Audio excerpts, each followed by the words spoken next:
بسم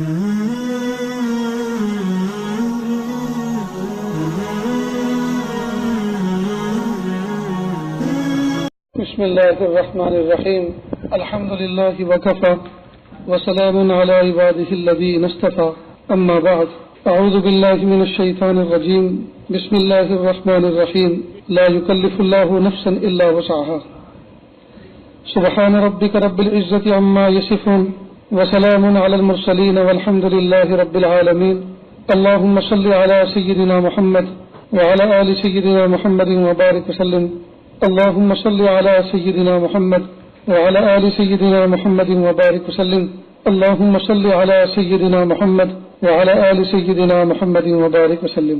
آج ہماری مجلس سال کی رمضان سے پہلے کی آخری مجلس ہے. اس کے بعد انشاءاللہ رمضان مبارک میں جو پہلا عشرہ اعتکاف کا ہوتا ہے اس میں انشاءاللہ اصلاحی مجلس کا دور رہے گا. اللہ تعالیٰ سے دعا ہے کہ رب کریم جو باتیں آج تک کہی گئی اور کہی جا رہی ہیں کہی جائیں گی ان سب کو ہمارا حال بنا دے اور ہمیں عمل کی توفیق عطا فرما دے. حق تو یہ ہے دوستو زمانہ ہو گیا سنتے سناتے. کمال یہ ہے کہ ہم جو کچھ سنا جائے جو کچھ ہم سنائیں اس کو خود اپنے اوپر جو ہے لاگو کریں اس پر عمل کرنے والے بنیں. صرف سننے سے نجات نہیں ہوگی کرنے سے نجات ہوگی. یہ دین صرف معلومات کا دین نہیں ہے. جب تک معلومات کو معمولات نہ بنائیں سنی ہوئی چیزوں کو جانی ہوئی چیزوں کو جب تک ہم اپنے عمل میں نہ لائیں اور اللہ کو راضی کرنے کی کوشش نہ کریں وہاں تک ہمیں کامیابی نہیں مل سکتی. لہذا ہمیشہ جب بھی کسی دینی محفل میں شریک ہوں بیٹھیں تو اس میں نیت یہی ہونی چاہیے پیارے اللہ جو کچھ بات کہی جائیں جو سنائی جائیں سنی جائیں اللہ ان پر عمل کی توفیق عطا فرمائے. پورے سال میں سیل فون کے ذریعے سے بھی اور براہ راست بھی بہت سے نوجوان بچوں نے اپنا حال سنایا. مثلا ایک نوجوان بچے نے کہا کہ مجھے ایک لڑکی سے محبت ہے میں اس سے شادی کرنا چاہتا ہوں وہ مجھ سے شادی کرنا چاہتی ہے لیکن ہم دونوں کے ماں باپ نہیں چاہتے اب ہم کیا کریں. بس اسی طرح کے سوالات اس عاجز کے سامنے سال میں کئی دفعہ آئے. کئی دفعہ لڑکیوں کی طرف سے یہ بات آئی اور کئی دفعہ لڑکوں کی طرف سے یہ بات پوچھی گئی کہ ہم بھاگ جائیں ہم کسی جگہ جا کر کرائے پر رہ لیں کیا کریں. تو اس کو ذرا اچھی طرح سے سمجھ لیں. یہ جو محبتوں کی شادی ہوتی ہے اس میں ایک بنیادی جو بات ہے وہ یہ سمجھنے کی ہے کہ اکثر فیل ہوتی ہیں. محبتوں کی شادی اکثر فیل ہوتی ہیں 99% فیل ہوتی ہیں اور اس کی وجہ یہ کہ اس کی بنیاد ہی جائز نہیں ہوتی کہ اس میں بے برکتی بنیاد سے ہوتی ہے. اس لیے کہ حرام چیز سے ابتدا ہوتی ہے اور جس کی ابتدا حرام سے ہو تو اس کا اثر تو ضرور ہوگا نا. تو نکاح کرنا تو جائز ہے لیکن نکاح کا طریقہ بھی تو جائز ہونا چاہیے. لڑکا لڑکی نکاح کرے تو نکاح کرنا تو جائز ہے لیکن اس کی ابتدا اور اس کا طریقہ اس کا انجام بھی تو جائز ہونا چاہیے. اس میں ایک بہت بڑا نقصان تو یہ ہے کہ کئی مرتبہ لڑکا لڑکی اپنی پسند کا ماں باپ کی مرضی کے خلاف نکاح کرتے ہیں یعنی ان کی مرضی کی اہمیت اور ان کی بات کی اہمیت اس کو پیش نظر نہیں رکھتے. نتیجہ ہوتا ہے کہ ماں باپ کا دل دکھتا ہے. تو جس ماں نے گود میں 2 سال دودھ پلایا 9 مہینے پیٹ میں رکھا 6-7 سال غلام بیدام بن کے رہی اپنے سگے ہاتھوں سے پیشاب پاخانہ دھلایا صاف کرایا وہ ماں باپ جنہوں نے بچی کی خاطر کئی مرتبہ اپنے آپ کو قرض میں مبتلا کیا تعلیم کی خاطر علاج کی خاطر بچوں کی راحت کی خاطر ضرورت کا سامان خریدنے کے لیے کئی مرتبہ ماں باپ قرض تک لیتے ہیں. کئی مرتبہ عید بقرعید کے موقع پر ماں باپ کا موقع نہیں ہوتا کہ کپڑے خود سلائیں لیکن وہ اپنے بچوں کے ضرور سلاتے ہیں کہ ان کا دل چھوٹا نہ ہو. ان کو کیا وجہ بتائیں گے کپڑے نہیں سلائیں گے تو وہ قرض تک لیتے ہیں. اب جب لڑکے لڑکیاں محبت کی شادی کرتے ہیں ماں باپ سے بھاگ کر ماں باپ کی بات کو نظر انداز کر اور بالکل اس پر توجہ نہ دے کر تو ماں باپ کا دل دکھتا ہے. اور یہ بات یاد رکھنا کہ ماں باپ کا دل دکھا کر کبھی بھی بچہ بچی کامیاب نہیں ہو سکتا. دوسری بات، بچے بچی جب اس طرح کا عمل کرتے ہیں، بھاگ جاتے ہیں گھر سے، کورٹ میرج کر لیتے ہیں، تو جب ماں باپ کا دل دکھا کر گھر آباد کیا تو وہ گھر آباد کبھی نہیں ہو سکتا، وہ برباد ہو کر رہے گا. تیسرا نقصان اس میں یہ ہوتا ہے کہ معاشرے میں عزت نہیں رہتی. معاشرے میں عزت نہیں رہتی. جب یہ لڑکی کسی فنکشن میں جائے گی تو سب اس کی طرف انگلی اٹھائیں گے، یہ وہی ہے جو بھاگی تھی. جب کوئی لڑکا کسی محفل میں جائے گا اس طرح کا، فوراً لوگ یہ کہیں گے یہ وہی ہے جو فلاں کو لے کے بھاگ گیا تھا، انہوں نے لو میرج کیا تھا. اس ملاپ سے جو اولاد پیدا ہوگی، تو جب آپ دونوں نے مل کر اپنے ماں باپ کے دل کو دکھایا تو کیا امید رکھتے ہیں کہ آنے والے بچے فرمانبردار ہوں گے؟ وہ کبھی فرمانبردار نہیں ہو سکتے. ماں باپ کے دل دکھانے کی سزا اللہ دنیا میں دیتے ہیں. تو کئی مرتبہ اولاد ایسی نکلتی ہے کہ وہ ماں باپ کا دل دکھاتی ہے.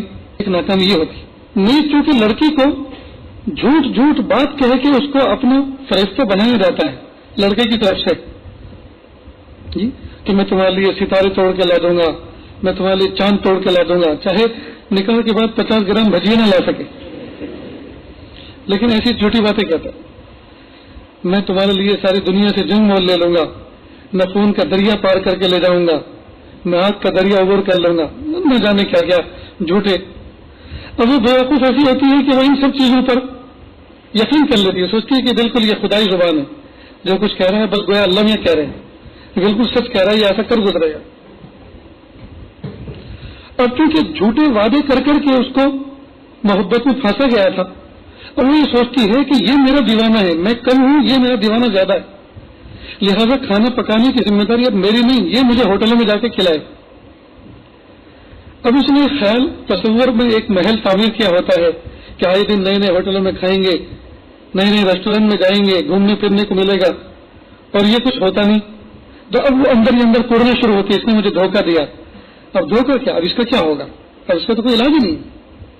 اب بھگتے اس کو پچھتاؤ، اللہ کی نافرمانیاں کی تھی، گھنٹوں باتیں کی تھی، اور اب زندگی کوڑن کے ساتھ گزرتی ہے، زندگی کوڑن کے ساتھ گزرتی. تو چونکہ اس لڑکی کو اس بات کا ہمیشہ احساس ہوتا ہے میرے شوہر نے مجھ سے محبت کا معاملہ کیا ہے،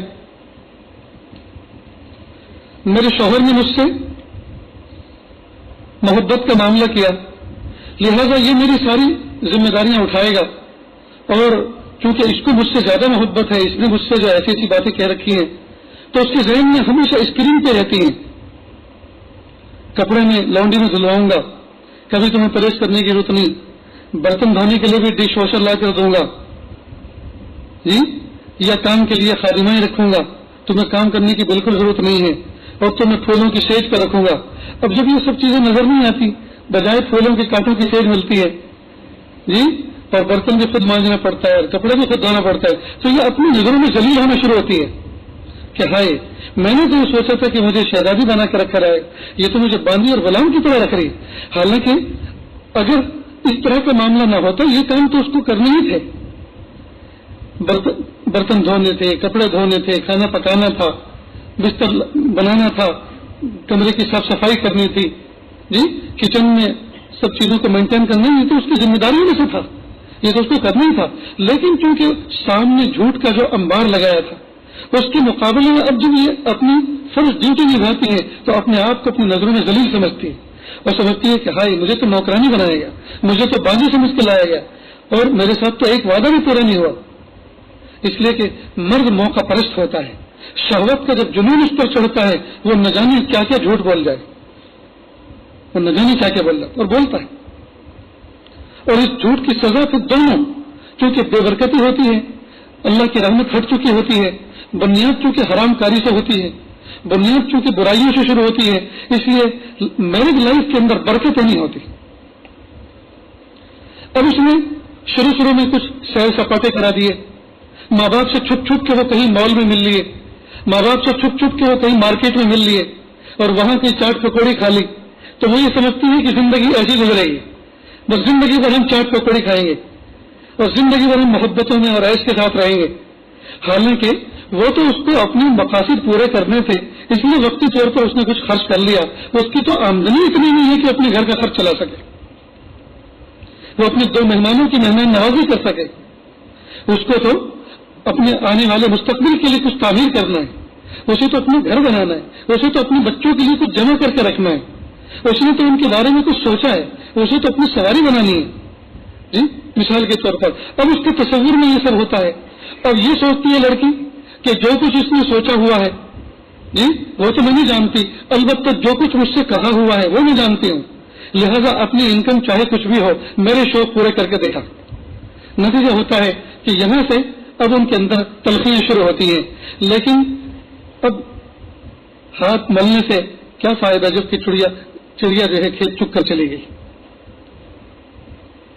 تو کئی مرتبہ لڑکے لڑکیاں اپنی زندگی میں اتنا خراب ڈیسیزن لیتے ہیں، عقل کو ایسے پردے پڑ چکے ہوتے ہیں، وہ نہ ماں باپ کا تصور کرتے ہیں، نہ بھائی بہنوں کا تصور کرتے ہیں، نہ چچا تایا کا تصور کرتے ہیں، نہ خاندان کی عزتوں کا تصور کرتے ہیں، اور نہ کسی اور چیز کا خیال رکھتے ہیں، نہ وہ کسی نیک و بد کا خیال رکھتے ہیں. بس جو کچھ ہم نے سوچا وہی فائنل، وہی ہم کر کے رہیں گے، چاہے زمین آسمان بن جائے چاہے آسمان زمین بن جائے.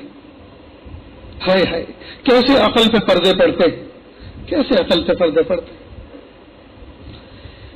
اس لیے میرے بھائیوں ہمیشہ اللہ تعالیٰ سے دعا کا مضمون سیکھ لو آج کہ ہم اللہ تعالیٰ سے اس سلسلے میں کس طرح کی دعا مانگیں.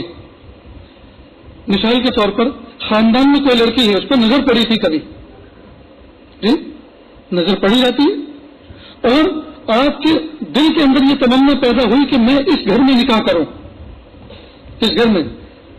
اب اللہ تعالیٰ سے دعا یوں کریں کہ پیارے اللہ میں نے یہ سوچا ہے فلاں لڑکی سے فلاں خاندان میں رشتہ کروں، نکاح کروں. اللہ جی اگر آپ کے علم میں وہ لڑکی میرے لیے بہتر ہے اور میں اس کے حق میں بہتر ہوں تو اللہ آپ کے لیے مشکل کو آسان کرنا کوئی مشکل نہیں ہے. اللہ جی آپ میرے لیے آسان فرما دیجیے، مقدر فرما دیجیے. اور اگر آپ کے علم میں وہ میرے حق میں بہتر نہیں ہے تو اللہ مجھے اس سے بہتر دے دیجیے اور اس کو مجھ سے بہتر دے دیجیے. یہ ہے دعا کا مضمون. جب اللہ رب العزت نے آپ کے حق میں مقدر کر دی تو کیسی ترتیب بنے گی، کس طرح سے آپ کے والدین کی ملاقات ہوگی، کس طرح سے وہاں بات جائے گی اور کیسے بات آئے گی، وہ اللہ ایک نظام بنائیں گے. باپ کہہ سکتا ہے بھائی آپ کی سنا ہے بیٹی ہے اور ظاہر ہے بیٹی ہے جوان ہو چکی ہے، ہمیں پتہ چلا تو آپ کو کوئی نہ کوئی رشتہ ڈھونڈنا ہوگا. تو بس اتنی بات عرض کرنی تھی. اللہ رب العزت وہ دن عافیت کے ساتھ دکھائے، عزتوں کے ساتھ دکھائے. ہمارے یہاں بھی ایک بیٹا ہے، یہ پڑھا ہوا ہے، یہ پڑھتا ہے اور اسی طرح ہے، اس کی عمر اتنی ہے. ہم یہ چاہتے ہیں کہ اگر یہ رشتہ آپس میں ہو جاتا ہے تو اللہ تعالیٰ اس میں خیر و برکت مقدر فرمائیں. یہ ہم نے دعا کی ہے، پھر آپ جیسے مناسب سمجھیں. اس طرح سے بات کا آغاز ہو سکتا ہے. وہ کہہ دیں جی ابھی تو اس پہلو پہ کبھی ہم نے سوچا ہی نہیں ہے، لیکن انشاءاللہ جب ہم کبھی اس موضوع پہ سوچیں گے، گفتگو کریں گے تو آپ کو اطلاع کریں گے. پسند آ گئی تو اتنی بات کہی جا سکتی ہے، پہنچائی جا سکتی ہے. لیکن عجیب بات یہ ہے کہ لڑکے لڑکے ہمیشہ صورت کو دیکھ کر فیصلہ کرتے ہیں، سیرت کو دیکھ کے فیصلہ نہیں کرتے. جہاں دیکھی بھلی صورت مچل بیٹھے کہ یہ لیں گے، ایک بات. دوسری بات یہ کہ ہمیشہ واٹس ایپ کے ذریعے، میسیجز کے ذریعے، ای میل کے ذریعے باتیں کر کے لٹے ہو جاتے ہیں. اور نہ جانے کتنے واقعات ایسے ہوئے ہیں کہ گھنٹوں گھنٹوں ان کی چیٹنگ ہوتی رہی، میسیجز ہوتے رہے، اور جب کبھی اتفاق ہوا دیکھنے کا تو اسی دن سے دونوں بلاک. ایک نوجوان نے بڑا عجیب واقعہ سنایا کہ حضرت میں حسن کے دھوکے میں ایک مرتبہ ایسا گرفتار ہوا کہ ہماری کھڑکی سے سامنے ایک کھڑکی کھلتی تھی اور ایک بہت ہی حور پری لڑکی اس میں رہتی تھی. اب میں ادھر سے کچھ لکھ کر ادھر پھینکتا، ادھر سے ادھر پھینکا جاتا، میسج آتے. 2-3 دن تک وہ کھڑکی کھلی نہیں. تو میں نے سوچا یہ کھڑکی ہمیشہ کے لیے بند تو نہیں ہو گئی. ہم وہاں نئے کرائے پہ گئے تھے. 3-4 دن کے بعد ادھر سے کھڑکی کھلی اور میسج آیا، پیغام آیا، چٹھی آئی. تو چٹھی میں لکھا تھا معاف کرنا کہ اصل میں میری بیساکھی ٹوٹ گئی تھی.